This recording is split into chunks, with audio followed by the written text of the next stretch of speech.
Quiero invitarle a que abra su Biblia en Gálatas 5. Hoy por aquí está de visita la primogénita de mi padre, mi hermana Elis, que está de cumpleaños hoy también.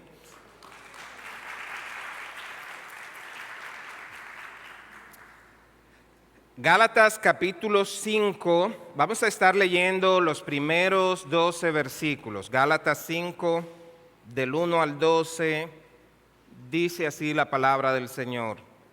Para libertad fue que Cristo nos hizo libres. Por tanto, permanezcan firmes y no se sometan otra vez al yugo de esclavitud. Con ese solo versículo podemos pasar la prédica entera. Léalo bien, analícelo, memorícelo si usted quiere. Voy a leerlo de nuevo. Para libertad fue que Cristo nos hizo libres. Por tanto, permanezcan firmes y no se sometan otra vez al yugo de esclavitud. Miren, yo, Pablo, les digo que si se dejan circuncidar, Cristo de nada les aprovechará. Otra vez testifico a todo hombre que se circuncida que está obligado a cumplir toda la ley. De Cristo se han separado. Ustedes que procuran ser justificados por la ley, de la gracia han caído.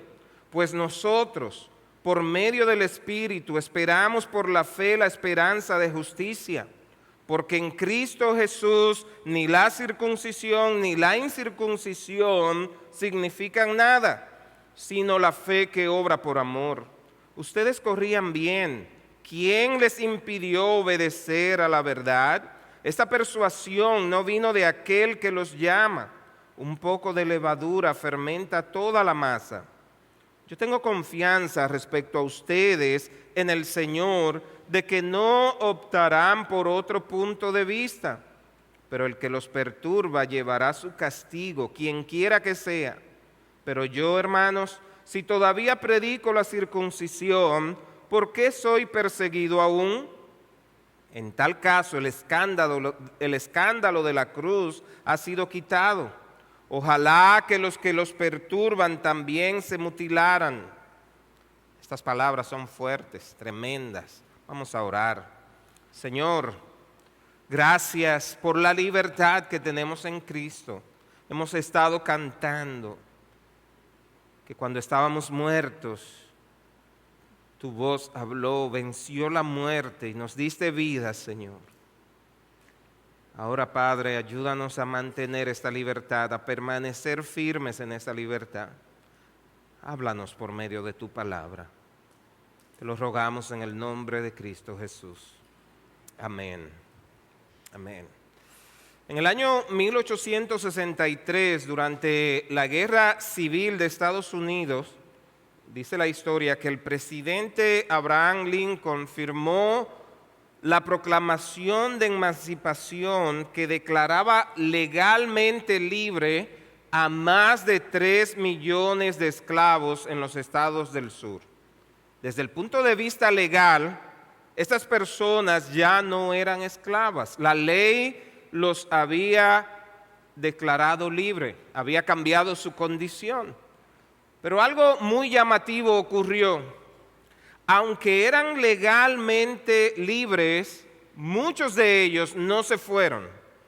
Algunos nunca se enteraron de que habían sido liberados. Otros sí lo sabían y aún así continuaron viviendo como esclavos en las plantaciones. ¿Por qué? Bueno, algunos por temor al cambio, otros por dependencia a sus antiguos amos y otros porque simplemente no podían imaginarse una vida diferente. Tenían libertad, pero seguían viviendo como si no la tuvieran. Y esto es un cuadro muy poderoso de lo que puede pasar en la vida cristiana. Aunque hemos sido liberados por la gracia, es posible y lamentablemente común que muchos creyentes vivan como si todavía estuvieran bajo esclavitud. Y eso es precisamente lo que estaba ocurriendo en las iglesias de Galacia. Como ya hemos visto a lo largo de la serie, habiendo comenzado por la fe en Cristo, ahora ellos están siendo convencidos de que necesitan agregar algo a su salvación. En este caso, los maestros judaizantes los estaban invitando a circuncidarse. Y como bien explicaba nuestro hermano Randy la semana pasada, en el capítulo 4, Pablo usa una poderosa alegoría basada en la historia de Sara y Agar y les recuerda que hay dos formas de vivir: como hijos de la esclava, Agar, o como hijos de la libre, Sara. Una representa el esfuerzo humano, la ley y la esclavitud. La otra representa la promesa, la gracia y la verdadera libertad. Y hoy vamos a escuchar esa misma exhortación de Pablo, porque nosotros también necesitamos permanecer firmes en la libertad que ya Cristo ganó y necesitamos evitar el peligro de volver o a confiar en nuestro propio desempeño religioso. Así que el propósito de esta prédica es que tú puedas identificar si estás viviendo como un hijo libre o como un esclavo religioso. Si estás defendiendo la libertad que Cristo te ha dado y que puedas encontrar descanso, seguridad y gozo solo en Cristo. Y vamos a estar dividiendo este pasaje en 5 partes. Primero vamos a ver la libertad que Cristo ganó debe ser defendida. Pablo inicia el pasaje diciendo: para libertad fue que Cristo nos hizo libres. Por tanto, permanezcan firmes y no se sometan otra vez al yugo de esclavitud. Y vamos a hacer una pregunta básica. ¿A qué se refiere la palabra libertad en este versículo? Para Pablo, en este contexto, la libertad es teológica y relacional y se refiere principalmente a la liberación del creyente del régimen de la ley mosaica como medio de justificación delante de Dios. Y yo quiero hacer 5 observaciones de esto. En primer lugar, la libertad a la que Pablo se refiere es la libertad del yugo de la ley. Note que él contrasta la libertad que ya Cristo ganó con el yugo de esclavitud. Y en la teología paulina, la ley, especialmente en el contexto de Gálatas, representa un sistema completo de relación con Dios basado en el cumplimiento de mandamientos, tanto morales como ceremoniales. En pocas palabras, en la ley, para tú relacionarte con Dios, tú tenías que cumplir una serie de requisitos. Y si tú no cumplías esos requisitos, no era aceptado. Y hoy en día sigue ocurriendo algo parecido. Solo que el término que se usa en la actualidad para referirse a esa situación es legalismo. ¿Ha escuchado usted de ese término? El legalismo. ¿Qué es esto? En términos sencillos y bíblicos, es el intento de ganar el favor de Dios, de ganar la aceptación o la justificación delante de Dios mediante obras o mediante méritos personales. Es tratar de convencer a Dios de que somos buenos o de que podemos ganar nosotros mismos la salvación. No se trata de obedecer a Dios por amor ni de tener disciplinas espirituales saludables. El legalismo va más allá. Convierte esas prácticas en requisitos para que Dios te ame, te acepte o te bendiga. Note esto, no es que como cristianos no tenemos obligaciones. El punto es que el legalista toma cualquier parte buena y la convierte en una regla. Por ejemplo, tú tienes que hacer las cosas como se dice, no como Dios manda muchas veces, ¿no? Ya hemos puesto ejemplo anteriormente. Si tú llegas después de las 10 de la mañana, tú eres un pecador que merece irte a... O si no vienes al culto los jueves, eres el peor de los pecadores. El legalista toma algo bueno y lo convierte en una exigencia que te hace sentir como el más indigno, el menos merecedor, y lo somos, pero por la gracia de Dios es que recibimos la salvación y podemos relacionarnos con el Señor. Ahora, hay varias formas de legalismo. Está el legalismo doctrinal, creer que somos salvos por la fe más obras. Sí, hay que tener fe en Cristo, pero tú tienes que... O está el legalismo práctico, vivir como si Dios te aceptara más cuando te portas bien y menos cuando fallas. ¿Le ha pasado eso que usted un día dice, bueno, hoy yo estoy tan mal que Dios ni me va a escuchar? Como si hay un día que tú estás tan bien que mereces ser más escuchado. ¿Tú sabes qué? Tú eres escuchado por la obra que Cristo hizo, no por ti en sí mismo. Cada día lo que necesitamos es depender desesperadamente de Cristo, de su obra y del Espíritu Santo. No de lo bien que yo me porto. Lo bueno que puedo hacer, lo hago por la obra del Espíritu en mi vida. Lo bueno que tú haces, lo bueno que puede ser, el discernimiento que tienes del bien y el mal, es por la obra que ya Cristo hizo. No hay lugar para el orgullo, no te sientas mejor que nadie. Lo bueno que tienes es por Dios, por lo que Él ha hecho en tu vida. Pero también hay un legalismo comparativo, medir tu espiritualidad por lo que otros hacen o no hacen. Y si usted recuerda en la Biblia, aquel fariseo que va a orar y dice, yo no soy como este.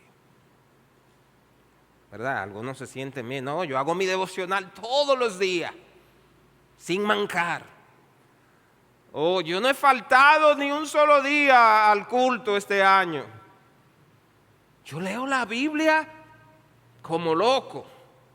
Y eso es bueno, pero el legalista lo toma para sentirse orgulloso y superior a otro.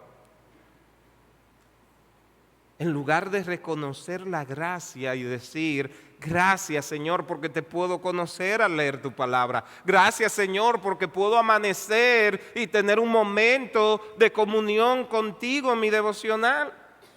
Gracias Señor porque cuando estaba muerto tú me rescataste, me diste vida y hoy puedo tener una relación contigo. Pero también hay un legalismo cultural, imponer reglas o tradiciones humanas como si fueran mandamientos divinos. Y eso sí se da muchísimo. Ya hace varias prédicas atrás yo daba el ejemplo con el uso de la corbata o el uso de la ropa, como si eso fuera algo que exige la Biblia para tú congregarte un domingo o para tú predicar la palabra de Dios. Y otra vez, hay cosas que son buenas. Ve usted, mire qué lindo se ve todo el mundo en la iglesia. El domingo usted quiere venir bonito a la casa de Dios y le animamos a que lo haga.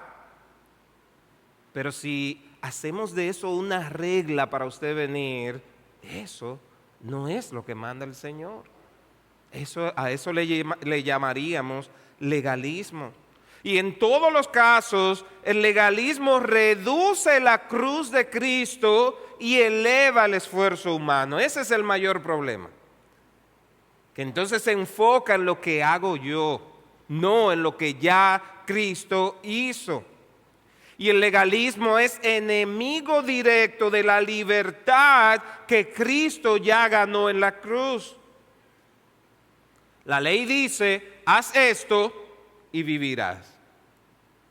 Pero como nadie puede obedecer perfectamente, ese sistema solo tiene poder para condenar, no para salvar. Por eso Pablo dice en Gálatas capítulo 3 versículo 10, maldito todo el que no permanece en todas las cosas escritas en el libro de la ley para hacerlas, que no hay manera. Así que la ley no tenía el poder de salvar, sino de mostrar el pecado y revelar nuestra incapacidad. Y eso lo convierte en un sistema que sin Cristo es una forma de esclavitud espiritual. Para Pablo, ser libre es ya no estar obligado a ganarse el favor de Dios por medio del cumplimiento de la ley ceremonial o moral. Es ser justificado por la fe en Cristo. En segundo lugar, la libertad a la que se refiere Pablo es libertad de la condenación y del pecado. Y aunque Gálatas 5 enfatiza la libertad respecto a la ley, en otras cartas, como Romanos, Pablo une la libertad en Cristo con liberación del pecado y de la condenación.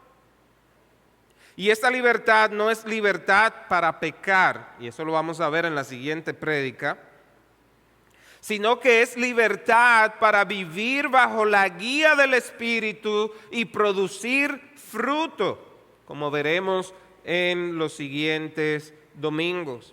La ley revelaba el estándar justo de Dios, pero al mismo tiempo revelaba que nadie lo puede cumplir. Por eso dice Romanos 3:19 que la ley fue dada para que toda boca se cierre y todo el mundo quede bajo el juicio de Dios. Bajo ese sistema todo el mundo estaba condenado, pero Cristo vino y, como dice Gálatas capítulo 3 versículo 13, nos redimió de la maldición de la ley, habiéndose hecho maldición por nosotros. Eso significa que el castigo que merecíamos fue completamente absorbido por Cristo. Así que el creyente ha sido liberado de la condena justa de Dios, no porque no merecía el juicio, sino porque otro fue condenado en su lugar. Y esa es la libertad que Pablo celebra. Ya no hay condenación para ti, no hay condenación para el que está en Cristo. Aún cuando nuestra obediencia es imperfecta, Él nos sigue amando, Él nos sigue buscando. En tercer lugar, la libertad a la que Pablo se refiere es libertad para vivir por el Espíritu y en amor. No es una libertad individualista ni anárquica. No es libertad para decir, bueno, ya Cristo me hizo libre, ahora yo hago lo que quiero. No es así. Es libertad para vivir una vida nueva, motivada por la fe, que se expresa en amor, y esta libertad se activa por la obra del Espíritu, no por el cumplimiento de ritos externos. Ahora, habiendo hecho estas observaciones, también es necesario señalar que esta libertad no es automática ni pasiva. Pablo dice, permanezcan firmes. Note que eso es un imperativo, es una orden. Permanezcan firmes. Necesitamos defender la libertad que ya se nos ha dado, pero defenderla requiere convicción y vigilancia. Hay una tentación constante de regresar a sistemas que parecen más seguros porque son medibles. Yo soy un buen cristiano porque yo oro todos los días. Cheque. Yo soy un buen cristiano porque yo ayudo al prójimo. Un cheque. O yo soy un buen cristiano porque voy a todos los cultos. ¿Eso es medible? Tú puedes decir, es verdad, y eso puede hacerte sentir muy buen creyente, pero no olvides que Dios conoce las intenciones del corazón y que al final lo que Él mira es tu corazón. Y tú puedes estar haciendo todo eso y tener un corazón lejos de Dios. ¿Se da cuenta? Entonces, volver a depender de lo que yo hago y no de la obra de Cristo es volver a la esclavitud. Y aunque Cristo objetivamente logró nuestra libertad en la cruz, eso no significa que todos los creyentes disfrutan o viven esa libertad plenamente. Como ustedes saben, muchos de ustedes saben, yo crecí en una iglesia pentecostal y yo puedo decirle que de verdad conozco mucha gente que tiene miedo de disfrutar la libertad que tiene en Cristo. Tiene miedo de hacer cosas porque piensan que ya se van a perder o que ya Dios no lo va a amar más.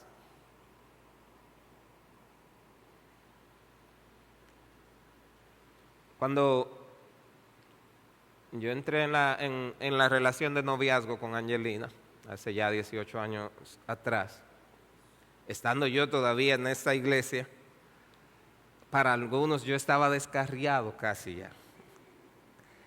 Que tu novia usa aretes y pantalones, se maquilla. Eso era un escándalo. Así puede pasar, mis hermanos. Muchos no disfrutan la libertad que hay en Cristo. Pablo le está escribiendo a verdaderos creyentes que estaban en peligro de volver a la esclavitud. Ahora, como usted ve, la libertad cristiana no es un interruptor que se enciende y que ya se quedó así, ya tú eres libre. No. Lo que nos está diciendo aquí es que hay una labor, nos toca permanecer firme en esa libertad. Nos toca abrazarla con fe, conocer la libertad que tenemos en Cristo, recordarla y defenderla. Permanezcan firmes y no se sometan otra vez al yugo de esclavitud. Y eso implica responsabilidad. El creyente debe luchar diariamente contra voces internas y externas que lo invitan a volver a ganarse el favor de Dios por esfuerzo propio o que le hacen dudar de que Cristo sea suficiente. El legalismo no es solo un error teológico menor, no. Es un peligro espiritual profundo porque afecta la relación del creyente con Dios, con los demás y consigo mismo. Así de profundo es esto. Por eso Pablo confronta con mucha fuerza a los Gálatas. Porque la libertad se pierde si no se protege, no en cuanto a la salvación, sino en cuanto a la experiencia del gozo, la seguridad, la gracia y la identidad en Cristo. Déjeme decirle esto, no debería haber un ser humano que viva con más gozo que un cristiano. Pero muchas veces vivimos todo lo contrario. Como si ser cristiano es una carga tan grande que es imposible. No, mi hermano, ser cristiano es el mayor privilegio que tú puedes tener y es posible porque Cristo ya ganó la libertad y nos dejó su Espíritu Santo que día tras día está con nosotros, nos guía, nos ayuda, nos alienta. ¡Qué bendición! Ahora, ¿por qué es tan malo esto del legalismo? Versículos 2 al 4. Porque volver a la ley anula la eficacia de Cristo. Pablo es directo y contundente. Si se dejan circuncidar, Cristo de nada les aprovechará. Él no está diciendo que nadie puede circuncidarse por motivos culturales o médicos. Lo que está diciendo es que el problema aquí es buscar la circuncisión como parte de la justificación. Si hace eso, estás diciendo Jesús no es suficiente. Recuerden que detrás de eso había un motivo religioso. Y aquí vienen 3 consecuencias graves de permitirlo. Número 1, Cristo no te sirve de nada. Su sacrificio es inútil para ti si añades algo a Él. Cuando dice que Cristo de nada les aprovechará si se dejan circuncidar, no está hablando de perder una pequeña bendición espiritual. Está hablando de anular totalmente la eficacia de la obra de Cristo en sus vidas. En otras palabras, si tú tratas de añadir cualquier requisito humano a la obra de Cristo como base para tu justificación, ya sea un rito, ya sea una regla, ya sea un estilo de vida o tu desempeño moral, estás diciendo con tus acciones que la cruz no es suficiente. ¿Entiende usted eso? Aunque usted no lo diga con sus palabras, cuando usted trata de añadir algo para ganarse la salvación, automáticamente usted está diciendo que lo que Cristo hizo no fue suficiente, que necesita algo más. Y eso hace que el sacrificio de Jesús quede sin efecto, inútil para ti, no porque haya perdido su poder, sino porque tú has optado por confiar en otra cosa. Es como si tú tuvieras un billete de entrada en el cielo que dice Jesucristo y tú quieres quitar el nombre de Cristo para poner el tuyo, como si es por tu propio esfuerzo. Pablo no tolera eso, porque sabe que añadir algo al Evangelio es perder el Evangelio por completo. Otra de las consecuencias al hacer esto es que estás obligado a guardar toda la ley. Y esto es importantísimo. Esto es importantísimo. El argumento que él continúa es, en el versículo 3, que si alguien acepta la circuncisión como un medio para ser justificado, entonces está obligado a guardar toda la ley. Es decir, no puedes escoger una partecita de la ley y decir, voy a guardar esto, y luego no guardar las demás. Por eso hay que tener cuidado de las doctrinas que aceptamos, porque hay doctrinas que nos venden una parte de la ley como algo muy bueno, pero entonces no guardan las demás. Pero aquí está diciendo, tú no puedes escoger. O tú optas por la gracia de Cristo o tú optas por la ley, pero tienes que guardar todo lo que dice ahí. No hay media tintas. El legalismo exige una obediencia total. El problema es que ningún ser humano puede lograrlo. Por eso es que necesitamos de Cristo. Por eso necesitamos la gracia. Y una tercera consecuencia está en el versículo 4. Dice que te has separado de Cristo y has caído de la gracia, porque has abandonado la única base verdadera de salvación. No significa que alguien puede perder su salvación como si fuera un descuido momentáneo, sino que una persona que decide buscar justificación por la ley está en efecto renunciando al único camino por el cual puede ser salvado, la gracia de Cristo. Mis hermanos, separarse de Cristo no es un accidente emocional, es una elección doctrinal y espiritual. Es decir, con hechos, que Cristo no basta, que su cruz no es suficiente, que necesito contribuir algo más. Y en ese momento lo que está ocurriendo es que se está alejando de la esfera de la gracia, donde reina el amor inmerecido de Dios, y se coloca bajo la esfera de la ley, donde reina la condenación para quien no cumple todo. Y caer de la gracia no es tropezar moralmente, sino abandonar el Evangelio como base de la vida cristiana. Y esto es fatal espiritualmente. Es tomar distancia del único Salvador y ponerse bajo un sistema que nunca pudo salvar a nadie. Pero gracias sean dadas a Dios por Jesucristo. Y aquí llegamos en los versículos 5 y 6 a una esperanza tremenda.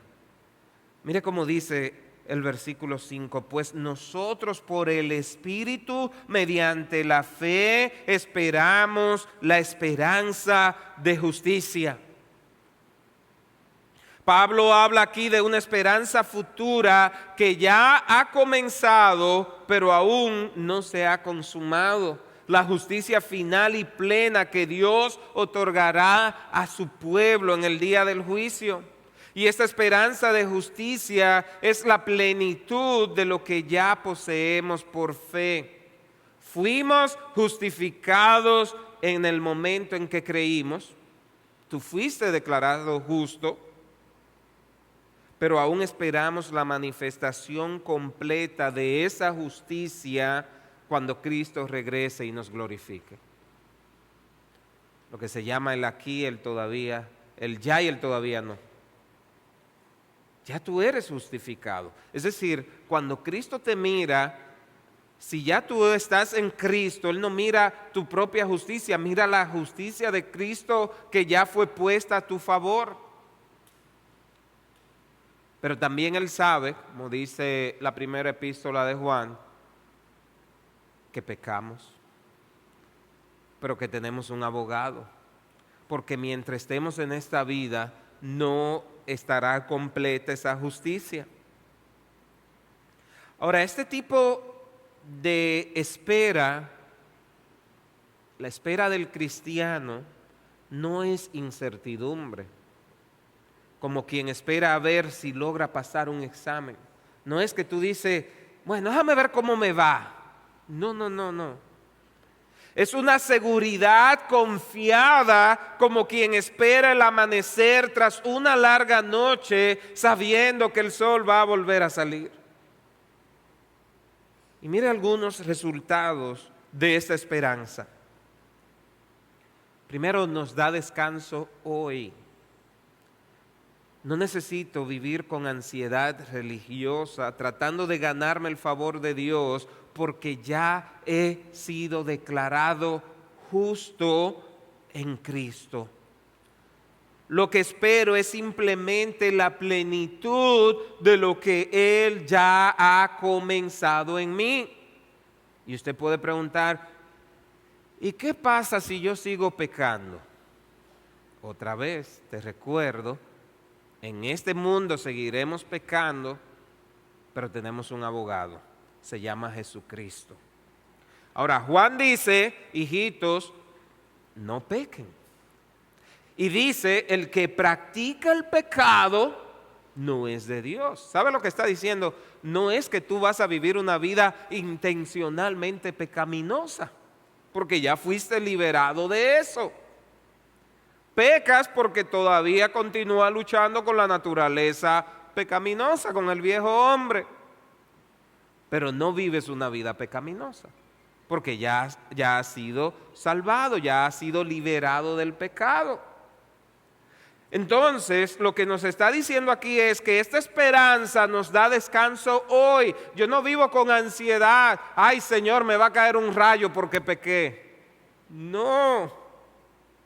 Ya me perdí, ya perdí la salvación porque fallé. No, no tienes que vivir con esa ansiedad. Puedes vivir con la seguridad de que ya Cristo te salvó, te justificó y que un día esa obra va a ser completa. Pero otro resultado de esa esperanza es que nos hace perseverar. Aunque seguimos luchando contra el pecado, sabemos que vamos a llegar hasta el final. Porque el que comenzó la buena obra la va a completar. Si tú estás en la carrera como cristiano pensando, ay, yo no sé si voy a llegar hasta el final, es porque tú no has entendido la salvación. Si ya tú has sido salvo, el mismo que te salvó te va a ayudar a perseverar hasta el final. Habrán momentos de caída, pero Él te va a volver a levantar. Y un tercer resultado es que esta esperanza nos hace humildes. Nuestra justicia no es algo que logramos, sino algo que esperamos recibir. No hay lugar para el orgullo espiritual aquí. Así que cuando Pablo dice que esperamos por la fe la esperanza de justicia, nos recuerda que el cristiano vive con los ojos puestos en el futuro, no porque lo merece, sino porque Cristo lo prometió. Y esa esperanza nos transforma, nos mueve a vivir con gratitud, con fidelidad y con amor. ¿Estás tú firme en esa bendita esperanza? ¿Realmente tienes tú esa esperanza? Mire el versículo 7. Ustedes corrían bien. ¿Quién los estorbó para que dejen de obedecer a la verdad? Esta persuasión no procede de aquel que los llama. Un poco de levadura leuda toda la masa o fermenta toda la masa. Pablo utiliza aquí la imagen de una carrera para describir la vida cristiana. Y es una metáfora común en sus cartas. Y en los versículos anteriores ya él había exhortado a los creyentes a permanecer firmes en la libertad de Cristo. Y ahora aquí les recuerda que comenzaron su vida cristiana de forma saludable, con entusiasmo, centrados en el Evangelio. Corrían bien. Eso implica que estaban creciendo, que estaban avanzando como creyentes, estaban viviendo por el Espíritu, pero algo interrumpió ese avance. Algo desvió su atención, cambió su dirección, dañó su progreso espiritual. Y la palabra en el original para estorbó tiene la idea de una interrupción violenta en la carrera, como si alguien hubiera puesto un obstáculo, como si tú vas en un maratón corriendo y se entra alguien a estorbar tu paso. Y él no los está culpando a ellos directamente, sino que él apunta al influjo externo de los falsos maestros, quienes los estaban persuadiendo a abandonar el camino de la gracia para someterse a un camino de obras. Y esta falsa enseñanza no era solo un pequeño error, era una desviación radical del Evangelio que estaba poniendo en peligro su libertad y su madurez espiritual. Por eso Pablo es tajante y dice, lo que están haciendo esto, miren, eso que ustedes están escuchando no viene de Dios, no viene de aquel que los llamó por gracia. Mis hermanos, el legalismo puede sonar piadoso, puede parecer exigente, pero no tiene origen divino. No viene de Dios. La motivación de Dios es siempre la gracia, la libertad, la transformación interna, un corazón transformado. No es que tú parezcas, es que tú seas desde adentro. El legalismo proviene de un evangelio adulterado que hace descansar la salvación en el rendimiento humano en lugar de la obra de Cristo. Un poco de levadura, dice él, leuda toda la masa. Y eso es una advertencia proverbial. La levadura en la Biblia a menudo simboliza corrupción o pecado. Su punto es claro: basta con una pequeña dosis de legalismo para contaminar toda la vida espiritual. Un poquito termina dañando toda una iglesia. No se necesita negar abiertamente a Cristo para alejarse del Evangelio. Basta con introducir un pequeño requisito humano, en este caso como la circuncisión, como condición para ser plenamente aceptado por Dios. Y esa pequeña añadidura cambia completamente el Evangelio. El legalismo es como un virus. Es invisible al principio, pero es capaz de infectar profundamente la salud espiritual de una comunidad completa.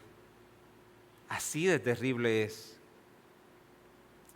Llegando a nuestro último punto, versículo 10 al 12, vamos a ver que el juicio sobre los que distorsionan el Evangelio es claro y severo. Vuelva a leer conmigo, versículo 10 al 12. Yo confío, dice Pablo, respecto a ustedes en el Señor, que no pensarán de otro modo, pero el que los perturba llevará su castigo, quien quiera que sea. Y yo, hermanos, si aún predico la circuncisión, ¿por qué todavía padezco persecución? En tal caso, el tropiezo de la cruz ha sido quitado. Ojalá se mutilaran los que los perturban. Como buen pastor, Pablo expresa una confianza espiritual en los creyentes de Galacia. Él dice: confío respecto a ustedes en el Señor, que no pensarán de otro modo. Ahora, no es una confianza ciega en ellos, sino una confianza basada en el Señor, en su obra soberana de preservar a sus hijos. Pablo está seguro de que a pesar de la confusión causada por estos falsos maestros, el Espíritu de Dios guiará a los verdaderos creyentes de vuelta al Evangelio puro. Y mire aquí el equilibrio espiritual, pastoral de Pablo. Por un lado, él confronta con dureza el error, pero por otro lado, muestra ternura y esperanza con respecto al pueblo de Dios. No los trata como irremediablemente perdidos, sino como creyentes confundidos que pueden ser restaurados. Y yo quiero traer una nota aquí. Cuando tú veas a un hermano desviado, perdido, alejado, no lo condenes. No lo trate como si ya no tuviera esperanza. Acércate, búscalo. Ora por esa persona, recuérdale el Evangelio, ámalo. Muchas veces somos rápidos para condenar, para traer juicio. Pero deberíamos tener ese equilibrio y buscar al que se está perdiendo, a aquel que se está alejando. Búscalo, ámalo. Volviendo aquí llega una advertencia muy dura. Pero el que los perturba llevará su castigo, quien quiera que sea. Wow. Mire cómo cambia el tono. Ya no habla con confianza, sino con advertencia. Y esta es una de las más serias advertencias de toda la carta. El verbo perturbar implica desestabilizar, agitar, confundir, lo opuesto a la paz del Evangelio. Y el mensaje es claro: distorsionar el Evangelio es una ofensa grave contra Dios. Así que aquellos que distorsionan el Evangelio se enfrentan a un severo juicio de Dios.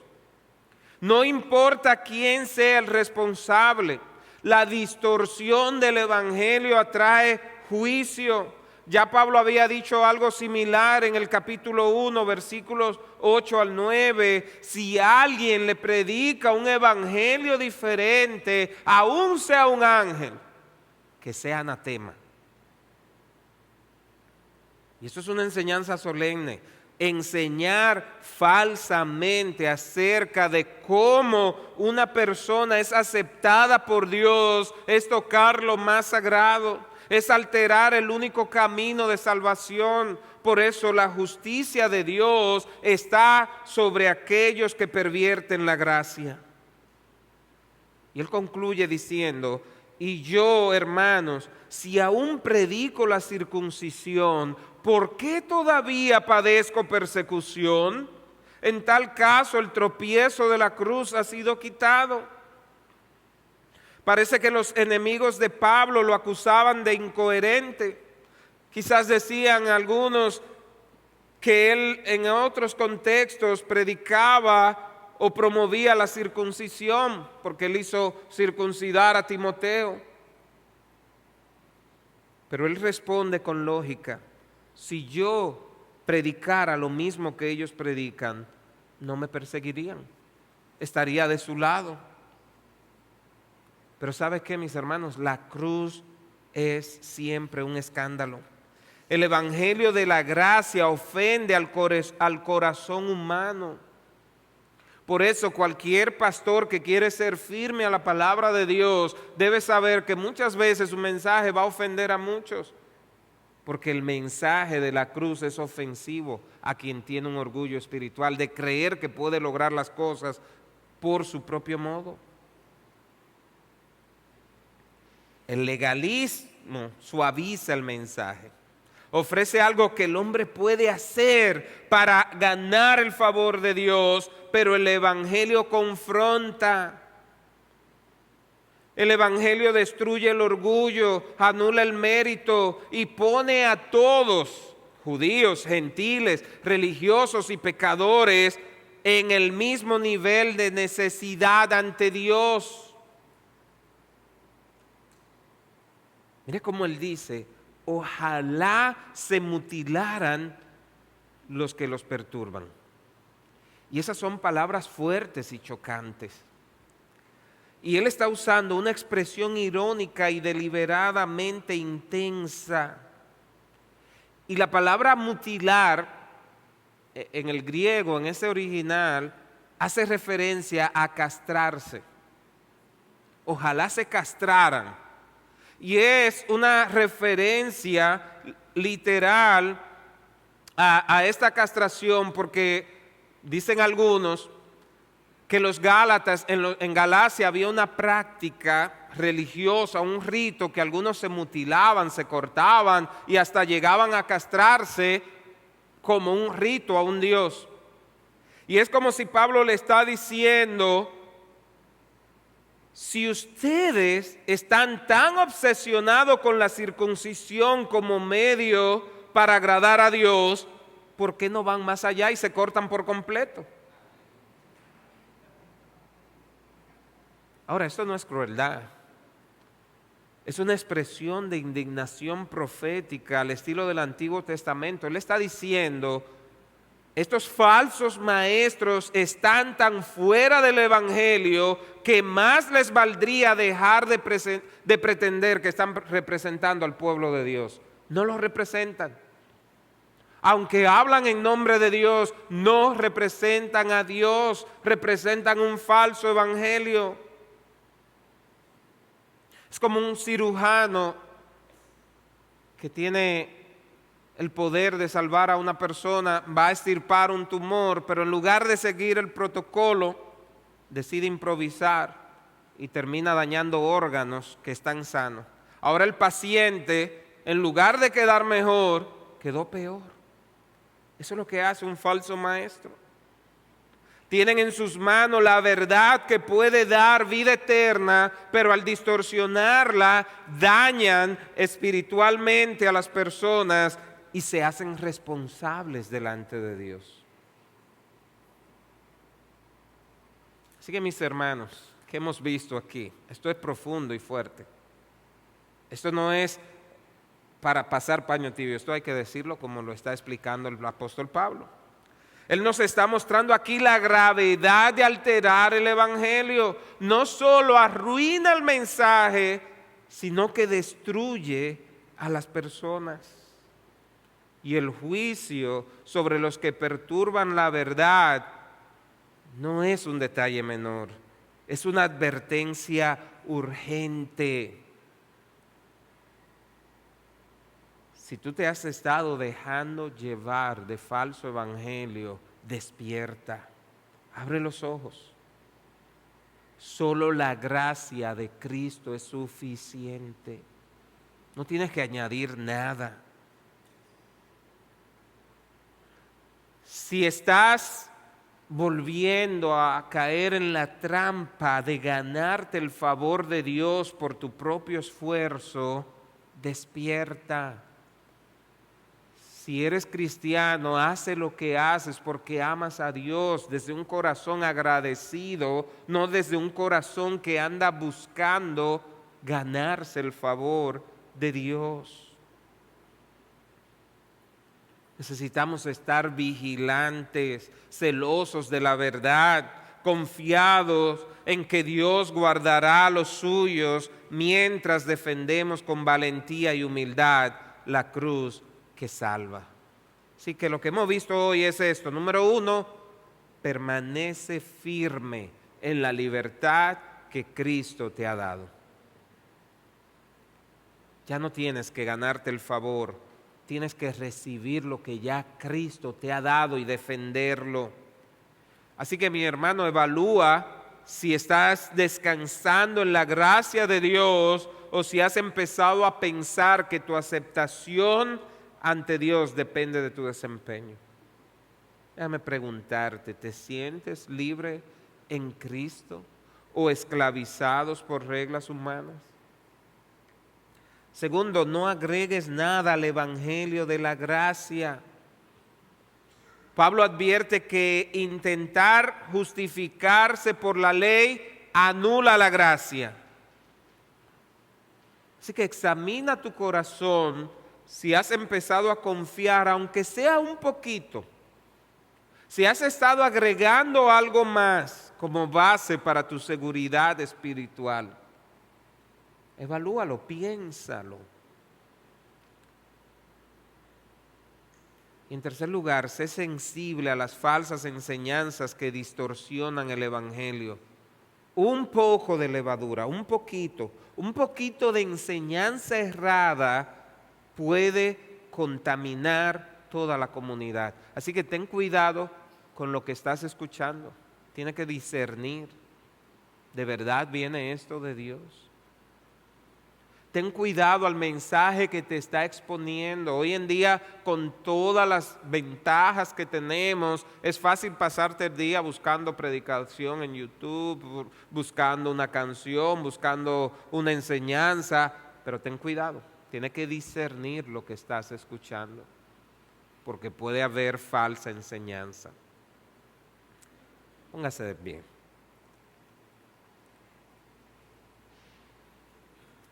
Y una vez más, ya yo he dicho eso en prédicas anteriores, pero quiero referirme a muchos que creen que deben mejorar su vida o cumplir ciertas normas para que Dios los acepte. Si ese es tu caso, si tú estás aquí esta mañana y estás luchando con la idea, no, yo voy a ser cristiano cuando yo deje tal cosa. Yo voy a ser cristiano cuando yo deje el alcohol, o cuando yo deje el juego, o cuando yo deje aquello. Oye, si ese es tu caso, lo que está diciendo este texto es, tú eres salvo por lo que Cristo hace por ti. Y Él puede transformarte. Él dice, ven a mí como estás. Soy yo que me voy a encargar de transformarte, de salvarte. No esperes a dejar tú, a hacer cosas tú. Entrégale tu corazón a Cristo y Él va a obrar en ti. Él te va a salvar. Si no eres creyente, yo te invito esta mañana a que abandone cualquier intento de ganarte el favor de Dios por tus méritos. Entrega tu vida a Cristo tal como estás. Él es suficiente para perdonarte, para salvarte, para transformar tu vida. ¿Qué tal si oras ahí donde está? Y si tú eres creyente y has estado viviendo de manera legalista, pídele perdón al Señor y pide que te ayude a disfrutar la libertad que ya tienes en Cristo. Oh Señor, a ti nos rendimos esta mañana. Como leía Randy al principio, conocerán la verdad y la verdad los hará verdaderamente libres. Gracias por la libertad que tenemos en Cristo. Oramos en esta mañana. Ayúdanos, Señor, a permanecer firmes en esa libertad. Y si hay alguien que todavía es esclavo del pecado, en esta mañana te ruego, trae libertad a su vida, Señor. Abre sus ojos para que pueda conocerte. Lo suplicamos en el nombre de Cristo Jesús. Amén. El Señor les bendiga.